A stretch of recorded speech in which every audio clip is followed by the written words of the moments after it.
Hello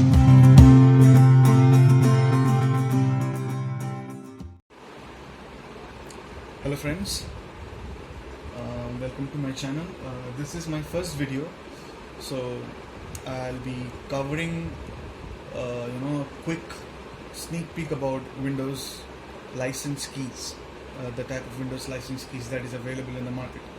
And I would like to complete this tutorial in my native language. So আমি এটা বাংলায় cover করব। তো বেসিক্যালি উইন্ডোজ লাইসেন্স কিজ কত রকমের হয় আর প্রত্যেকটার আলাদা আলাদা ফাংশনালিটি আছে। তো লাইসেন্স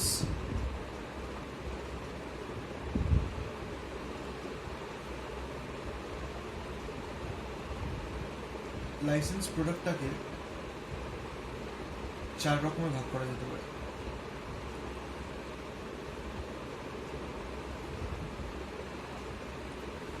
ফার্স্ট হলো OEM কি, সেকেন্ড হলো FPP বা এটাকে রিটেল কিও বলা যেতে পারে, থার্ড হলো ভলিউম লাইসেন্স কি VLK শর্ট ফর্মে, আর একটা হয়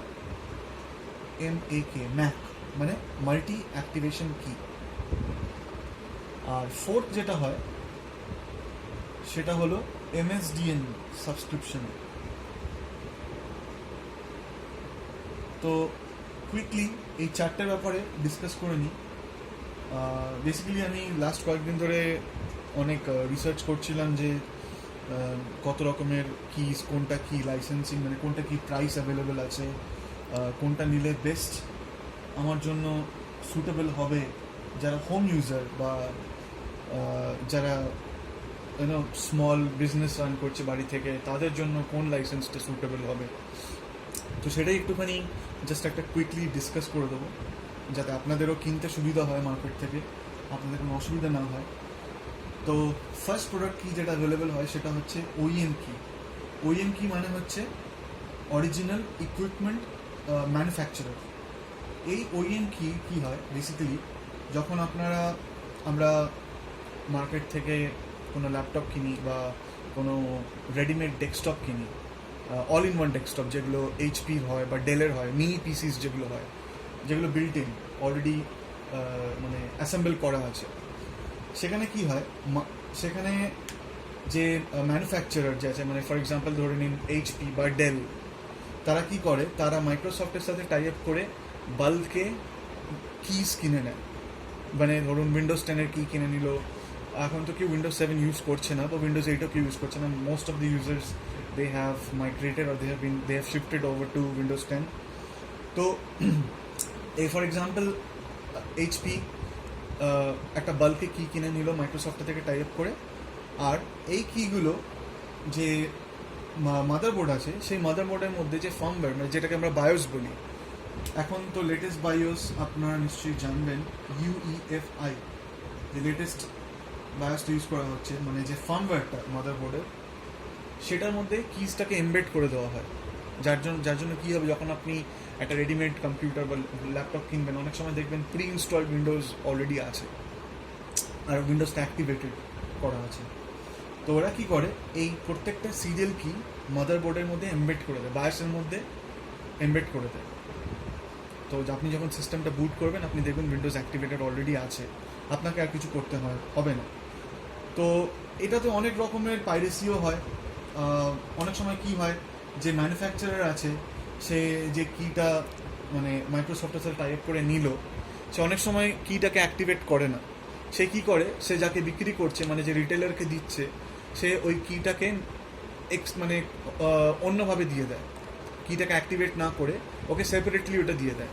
মানে ওরা কী করতে চায় আর কি, যখন কাস্টমারকে বিক্রি করবে তখন ওই কিটাকে দিয়ে ওরা অ্যাক্টিভেট করে কাস্টমারকে দিয়ে দেবে। কিন্তু এখানে পাইরেসি জিনিসটা তখনই চলে আসে যখন রিটেলাররা অ্যাকচুয়ালি উইন্ডোজটাকে ওই কি দিয়ে অ্যাক্টিভেট করে না। তো ওরা কী করে, ওরা কোনো কারণে কোনো একটা উইন্ডোজ অ্যাক্টিভেটার দিয়ে, মানে যে কেএমএস অ্যাক্টিভেটার পাওয়া যায় সেই অ্যাক্টিভেটার দিয়ে ওটাকে অ্যাক্টিভেট করে দেয়।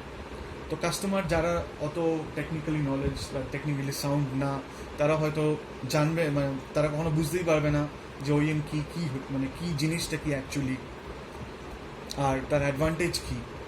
তো এই ওইএম কি সব থেকে বড় ডিসঅ্যাডভান্টেজ হচ্ছে, যেহেতু এটা মাদারবোর্ডের মধ্যে এমবেড করা থাকে, আপনার কোনো কারণে যদি কোনো হার্ডওয়্যার ফেল হয়ে গেল, বা ফর এক্সাম্পল কোনো কিছু র্যাম স্টিক খারাপ হয়ে গেল, বা হার্ড ডিস্ক ক্র্যাশ হয়ে গেল, তো কিছু অ্যাডভান্টেজ আছে, কিছু ডিসঅ্যাডভান্টেজও আছে। অ্যাডভান্টেজ যেটা আমি মাইক্রোসফটটা থেকে জানতে পারলাম, যেহেতু এটা মাদারবোর্ডের মধ্যে এমবেড করা থাকে, ইনকেস কালকে আপনার যদি মাদারবোর্ডটা ফেল হয়ে যায় বা কোনো কারণে মাদারবোর্ড খারাপ হয়ে যায়, আপনি যদি মাদারবোর্ডটা রিপ্লেস করেন, তবুও আপনি ওই ওইএন কিটা ইউজ করতে পারবেন। অনেক সময় কি হয়, ওইএন কিটা ল্যাপটপের পেছনে স্টিকারে মেনশন করা থাকে, ঠিক আছে? তো আপনি যখন প্রোডাক্টটাকে অ্যাক্টিভেট করছেন, একটা ইউনিক আইডি জেনারেট হয়ে যায় প্রত্যেকটা সিস্টেমে। এই প্রত্যেকটা ইউনিক আইডি মাইক্রোসফটের কাছে রেজিস্টার্ড থাকে যখন আপনি উইন্ডোজটাকে অ্যাক্টিভেট করছেন। ওকে, তো ওইএম কি, ফর এক্সাম্পল যেটা বলছিলাম, মাদারবোর্ডটা খারাপ হয়ে গেল, তো ইনকেস আপনি মাদারবোর্ডটাকে রিপ্লেসও যদি করেন, অ্যাজ পার মাইক্রোসফট ওরা বলছে যে এটাকে আপনি আনলিমিটেড টাইমস অ্যাক্টিভেট করতে পারবেন, irrespective of any hardware failure. Okay, disadvantage এটাই হচ্ছে, যেহেতু এটা এই হার্ডওয়্যারের সাথেই এমবেড করা আছে, আপনি কোনো কারণে এই কিটাকে অন্য কোনো সিস্টেমে ট্রান্সফার করতে পারবেন না। মানে ধরুন আপনার বাড়িতে দুখানা মেশিন আছে, অলরেডি একটা ল্যাপটপে আপনি এই কিটা অ্যাক্টিভেটেড আছে, এটা ওইএম কি অলরেডি এমবেড করা আছে, আপনি চাইছেন যে এই কিটাকে অন্য কোনো সিস্টেমে আপনি অ্যাক্টিভেট করতে মানে চেষ্টা করবেন, তো তখন আপনি এটা পারবেন না করতে, কারণ এটা অলরেডি এই হার্ডওয়্যারের সাথে এমবেড করা আছে। তো এটা একটা ডিসঅ্যাডভান্টেজ। ওকে, আর ওইএম কির মাইক্রোসফট পুরোপুরি সাপোর্ট দেয়, তাতে কোনো অসুবিধা নেই। আর ইনকেস আপনার যদি অ্যাক্টিভেশনের, মানে ধরুন আপনি সিস্টেম ফরম্যাট করলেন, তখন আপনাকে অটোমেটিক্যালি উইন্ডোজটা অ্যাক্টিভেট হয়ে যাওয়া উচিত। মানে ধরুন আপনি নতুন সিস্টেম কিনলেন আজকে, আপনার হার্ড ডিস্ক ক্র্যাশ করে গেল বা অন্য কিছু ফেলিয়ার হলো, আপনি সিস্টেমটাকে ফরম্যাট করছেন, মানে এটা আপনি ফার্স্ট টাইম আপনি নিজে থেকে ফরম্যাট করার চেষ্টা করছেন, তো অটোমেটিক্যালি ইন্টারনেট কানেক্টিভিটি থাকার পর আপনি দেখবেন উইন্ডোজ অ্যাক্টিভেট হয়ে গেছে, কোনো অসুবিধা হচ্ছে না, ঠিক আছে? ইন কেস যদি কোনো অ্যাক্টিভেশনে ফেলিয়ার হয় বা কোনো কারণে এরার আসে, তো আপনি মাইক্রোসফটের টোল ফ্রি নাম্বারে কল করতে পারেন। আপনার কাছে ওইএম কিটা থাকবে, আপনার কাছে অ্যাক্টিভেশন আইডিটা থাকবে বা প্রোডাক্ট আইডিটা থাকবে, আপনি কিছু একটা দিয়ে ওটাকে অথেন্টিকেট করে আপনি ওদেরকে বলতে পারেন, Microsoft will help you out. আচ্ছা, এই ওইএম কি মার্কেটে খুবই মানে চিপার রেট অ্যাভেলেবল। আপনি যে কোনো রিটেলারের কাছে যেতে পারেন, যে কোনো মাইক্রোসফট মানে যারা মাইক্রোসফট সিরিয়াল কিজ বিক্রি করে, যে কোনো দোকানে আপনি দেখতে পারবেন যারা মাইক্রোসফটের টাই আপ করা আছে, বা অনেক অনলাইন ওয়েবসাইটস আছে যেখানে আপনার এটা পেয়ে যাবেন একদম কম দামে। মিনিমাম এটা স্টার্ট হয় অ্যারাউন্ড 600-700 রুপিস থেকে আপ টু 1000-1200 অবধি আমি দেখেছি এটা অ্যাভেলেবেল আছে মার্কেটে। তো আপনি এটা যে কোনো অনলাইন সাইট থেকেও কিনতে পারেন বা যে কোনো নিয়ারেস্ট লোকাল রিটেলারের থেকেও কিনতে পারেন। নেক্সট কি যেটা হয় অ্যাভেলেবেল, সেটা হচ্ছে এফপিপি, বা এটাকে বলা যেতে পারে রিটেল কি। এফপিপি মানে হচ্ছে ফুল প্যাকেজ প্রোডাক্ট, এটাকে অনেক সময় রিটেল কিও বলা হয়। তো বেসিক্যালি এই কিটা আপনি যে কোনো রিটেলার থেকে কিনতে পারেন। One of the best retailer হচ্ছে অ্যামাজন। যদি আপনারা ই কমার্স সাইট থেকে কিনতে চান, তাহলে Amazon is the best website. Flipkart আছে, এছাড়া আরও অনেক থার্ড পার্টি ওয়েবসাইটস আছে যেখান থেকে আপনি এটা কিনতে পারবেন। রিটেল কির দামটা একটুখানি কম্পারেটিভলি বেশি হয় কম্পেয়ার টু ওইএম কি। রিটেল কি যখন আপনি একটা সিরিয়াল কি কিনবেন মার্কেট থেকে, এটার অ্যাডভান্টেজ এটাই হচ্ছে যে আপনি এই রিটেল কিটাকে আপ টু 5 ডিভাইসেস অবধি অ্যাক্টিভেট করতে পারবেন উইথ ইউজিং দ্য সেম কি।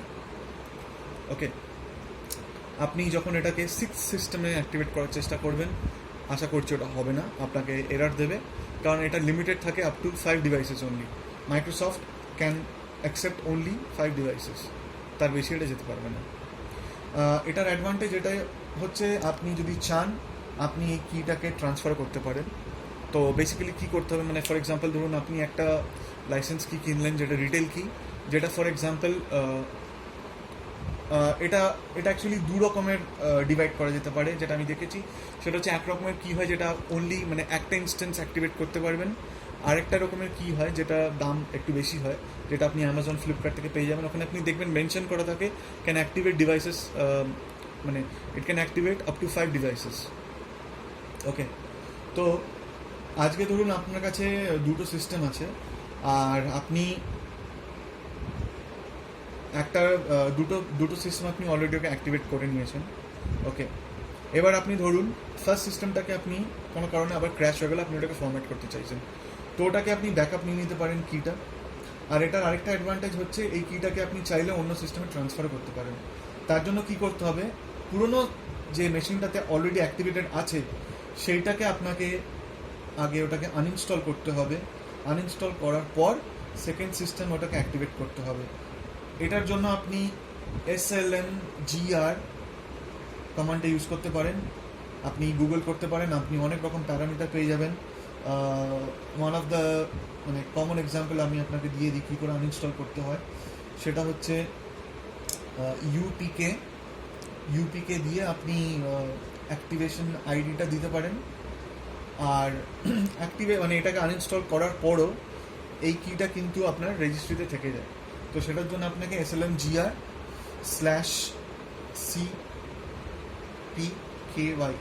এই কমান্ডটা ইউজ করতে হবে, যাতে আপনি ওটাকে রেজিস্ট্রি থেকে ক্লিয়ার করে দিতে পারেন। তো এইভাবে আপনারা এটাকে ইউজ করতে পারেন। এটাও আপনি যে কোনো থার্ড পার্টি ওয়েবসাইট থেকেও কিনতে পারবেন, এটাও চিপার রেটে অ্যাভেলেবেল আছে কম্পেয়ার টু অ্যামাজন ফ্লিপকার্টে। এটার দাম অলমোস্ট ইকুয়াল টু লাইক 14,000 15,000 অব্দি অ্যাভেলেবেল আছে। ডিফারেন্স এটাই, কারণ আপনাকে একটুখানি সাবধানে কিনতে হবে, কারণ অনেক সাইটসে আপনি দেখবেন যে এটা 1200 টাকা 1500 টাকা মানে আপ টু 2000 রুপিসও বিক্রি হয়। তো আপনাকে ভেরিফাই করতে হবে যে সাইটটা থেকে আপনি কিনছেন সেই সাইটটা কতটা অথেন্টিক, আপনাকে চেক করতে হবে সাইটটা কি SSL সার্টিফিকেট আছে কি না। SSL সার্টিফিকেট হলো first check point. Second check point, আপনি যে পেমেন্টটা করছেন পেমেন্টের গেটওয়েটা কি, সেটা কোনো ভেরিফাইড গেটওয়ে কি না। ফর এক্সাম্পল হয়ে গেল পেপ্যাল, বা আপনি অন্য কোনো পেমেন্ট গেটওয়ে দিয়ে পেমেন্ট করছেন। তো এই জিনিসগুলো আপনাকে মাথায় রাখতে হবে before you purchase any product কি from any third party websites. আর যদি আপনি অ্যামাজন ফ্লিপকার্ট থেকে কেনেন তাহলে তো আপনি চোখ বন্ধ করে কিনতে পারেন, কোনো অসুবিধা নেই। এটা তখনই হবে যখন আপনি একটুখানি মানে কেয়ারফুলি নিতে হবে যখন আপনি কোনো থার্ড পার্টি ওয়েবসাইট থেকে নেবেন। তো এটা হয়ে গেল এফপিপি বা রিটেল কি। রিটেল কি আপনাকে মানে আপনি যে কোনো রিটেলার আপনি মাইক্রোসফটে কল করতে পারেন, আপনি আপনার এরিয়া পিনকোড দিতে পারেন, ওরা এরিয়া পিনকোড ওয়াইজ আপনাকে একটা মানে ডিটেল লিস্ট দিয়ে দেবে কোন কোন রিটেলার অ্যাভেলেবেল আছে নিয়ার বাই প্লেসে ওই পার্টিকুলার এরিয়াতে। ঠিক আছে, যারা মাইক্রোসফটের কাছে টাই আপ করা আছে তারা আপনাকে অনেক কম রেটে মানে একটা ভালো কোড দেবে, তারপরে আপনি কিনতে পারেন। আচ্ছা, নেক্সট কি যেটা হচ্ছে সেটা হচ্ছে ভলিউম লাইসেন্স কি। এটাকে আরেক ধরনের বলা যেতে পারে মাল্টি অ্যাক্টিভেশন কি। আচ্ছা, ভলিউম লাইসেন্স কিতে কী হয়, এটা জেনারেলি লার্জ অর্গানাইজেশনে ইউজ করা হয় বা স্মল মিডিয়াম এন্টারপ্রাইজে ইউজ করা হয়, যেখানে নাম্বার অফ ইউজার্স অনেক। ফর এক্সাম্পল, আমার কাছে আজকে 1000টা ইউজার্স আছে, তো আমি নিশ্চয়ই 1000টা ইউজার্সের জন্য মানে 1000টা মেশিনসের মধ্যে আমি আলাদা আলাদা অ্যাক্টিভেশন কি ইউজ করব না, কারণ এটা অনেকটা টাইম কনজিউমিং হয়ে যাবে আমার জন্য, প্লাস অনেকটা টাকা ইনভেস্ট করতে হবে, ওয়েস্ট অফ মানি বলা যেতে পারে। মাইক্রোসফট কি করেছে, ভলিউম লাইসেন্স কি বানানোর মানেটা এটাই হচ্ছে যে এটা মাইক্রোসফটের সাথে আপনাকে অ্যাগ্রিমেন্ট বানাতে হবে আপনি ওটাকে কীভাবে ইউজ করতে চাইছেন। বেসিক্যালি ফান্ডাটা এটাই হচ্ছে এখানে যে একটাই কি থাকে যেটা দিয়ে আপনি ওই 1000 মেশিনসটাকে অ্যাক্টিভেট করতে পারবেন। এটা অনেক সময় প্রিপেডও হয়, এটা অনেক সময় পোস্টপেডও হয়, এটা অনেক টার্মস অ্যান্ড কন্ডিশনস আছে। ঠিক আছে, এটা আপনি মাইক্রোসফটের সাথে কীভাবে টার্মস অ্যান্ড কন্ডিশনস অ্যাগ্রি করছেন, that completely depends on the organization. Okay, basic জিনিসটা আমরা বলে দিচ্ছি, যেটা বললাম একটা সিঙ্গেল কি দিয়ে মাল্টিপল ইনস্ট্যান্সকে অ্যাক্টিভেট করা যেতে পারে আনলিমিটেড টাইমস। ওকে, নাও বছর মানে এটা যদি আপনি পোস্টপেড প্ল্যান নেন তো মাইক্রোসফটের যে KMS সার্ভার আছে, বা আপনি ধরুন আপনার এনভায়রনমেন্টে একটা KMS সার্ভার বানিয়েছেন যেখানে সব ডিটেলসগুলো আপলোড হয়, মানে আপনি নাম্বার অফ ইনস্টেন্স যত অ্যাক্টিভেট করছেন প্রত্যেকটা ডিটেলস কেএমএস সার্ভারে গিয়ে স্টোর হয়। মানে যার ফলে কি হলো, আজকে আমি যদি একটা সিস্টেম 1000টা মেশিনের মধ্যে আজকে 10টা সিস্টেম ক্র্যাশ করে গেল, তা আমি 10টা সিস্টেমকে যদি আবার রিফরম্যাট করে মানে রিইমেজ করে আবার ওই অ্যাক্টিভেট করার চেষ্টা করি, কোনো অসুবিধা হবে না, কারণ অলরেডি কেএমএস সার্ভারের কাছে আমার ওই এক্সিস্টিং ডিভাইসের ডিটেলসটা আছে। ওকে, আপনার কাছে যদি উইন্ডোজ সার্ভার 2012 আছে, উইন্ডোজ সার্ভার 2012, আপনি ওর মধ্যে একটা ফিচার ইনস্টল করতে পারেন অ্যাড রোলস অ্যান্ড ফিচার্সে গিয়ে, যেটাকে বলা হয় volume activation tools. Volume activation টুলসের মাধ্যমে আপনি একটা ইনবিল্ট মানে আপনার অর্গানাইজেশনের জন্য কেএমএস সার্ভার বানাচ্ছেন।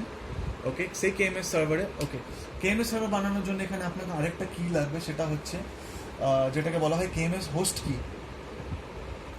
এটা অনলি অ্যাপ্লিকেবল হবে যখন আপনি একটা কেএমএস সার্ভার নিজের এনভায়রনমেন্টে ক্রিয়েট করছেন। কেএমএস হোস্ট কি লাগে, আর একটা লাগে হচ্ছে ম্যাক কি, মানে মাল্টি অ্যাক্টিভেশন কি। ওকে, তো যখন কেএমএস সার্ভারটাকে আপনি বানাবেন তখন আপনাকে কেএমএস হোস্ট কিটা এন্টার করতে হবে, অ্যান্ড দেন আপনি নাম্বার অফ ইনস্টেন্সেস অ্যাক্টিভেট করতে পারবেন। কেএমএস সার্ভারে একটা পার্টিকুলার পোর্ট আছে, সেই পোর্টের অ্যাগেনস্টে প্রত্যেকটা ডিভাইস কমিউনিকেট করে কেএমএস সার্ভারকে, আর তারপরে ও ইনস্টেন্স মানে উইন্ডোজগুলোকে অ্যাক্টিভেট করে। তো এটা ভালোই কস্টলি, কারণ এটা লার্জ অর্গানাইজেশনের জন্যই মেড, এটা not for home users. Although you can purchase it if you are a home user, like you can go for volume license keys, minimum পাঁচটা মেশিনের জন্য শুরু হয় ভলিউম লাইসেন্স কি। ওকে, আর লাস্ট যেটা হয় সেটা হলো এমএসডিএন। এমএসডিএন এর কনসেপ্টটা একটু আলাদা এইগুলোর থেকে। এমএসডিএন হচ্ছে ডেভেলপার নেটওয়ার্ক, মানে মাইক্রোসফট ডেভেলপার নেটওয়ার্ক।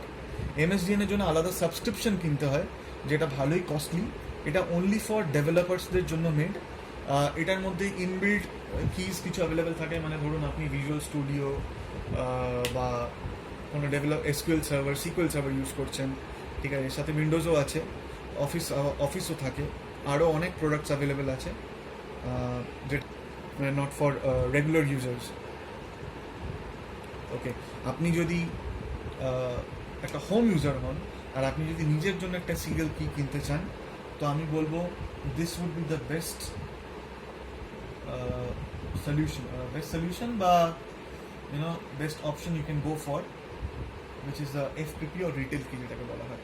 তো the funda is to locate your nearest retailer, আর অথবা আপনি এটা মাইক্রোসফট স্টোরেও ওয়াকিং করতে পারেন, মাইক্রোসফট স্টোর থেকেও কিনতে পারেন, কিন্তু মাইক্রোসফট স্টোরের থেকে কিনলে কী হবে, it will cost you a bit more, কারণ যারা রিটেলার হয় বা যারা থার্ড পার্টি যারা বিক্রি করছে তারা কী করে, তারা বাল্কে কেনে, সেই জন্য জিনিসটা আপনার কাছে একটু সস্তা হবে।